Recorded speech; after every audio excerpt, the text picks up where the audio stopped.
57 Muslim countries, as well as a large number of Muslims, are accusing Sweden of racism and anti-Muslim hatred. This false and horrifyingly destructive narrative is being spread all around social media in the Arab world. Of course, none of this is true. Sweden has always been Islam and Muslims' biggest ally in the West. Unlike most countries, this once Nordic utopia opened its borders to around 1 million Muslims in less than 2 decades. It has granted them free healthcare, free housing, free education off of Swedes' taxpayers' money. But most of all, it has granted them freedom of speech, something that they lacked in their home countries. All of this was happening while rich Muslim countries closed their borders. Saudi Arabia, Kuwait, Qatar, to name a few, turned their backs on their fleeing Muslim brothers and sisters. Muslims who speak the same language, live in neighboring countries, share the same culture, and follow the same religion. These hypocritical countries are now condemning Sweden and accusing it of xenophobia and lack of respect. And worst of all, they're demanding that Sweden follow Sharia law by applying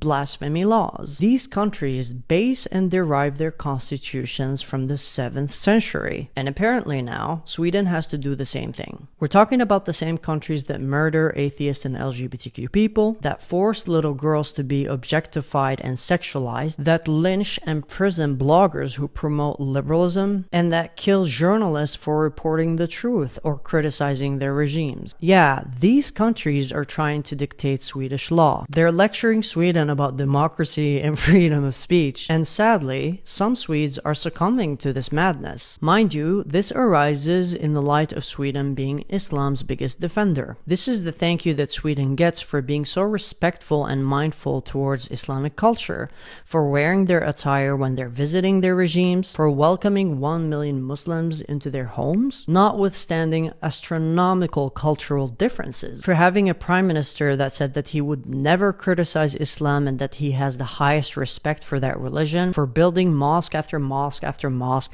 The list goes on. These Islamists will never be thankful. They will not stop until Sweden succumbs into Islamism. And this is something that Swedes do not understand. Sweden is giving these Islamists its finger in the noblest of intentions. But these Islamists will not stop until Sweden becomes a khilafah, or caliphate, if you will. Just because the number of Islamists in Europe and Sweden are rising, it does not mean that we should fear them or listen to what they demand.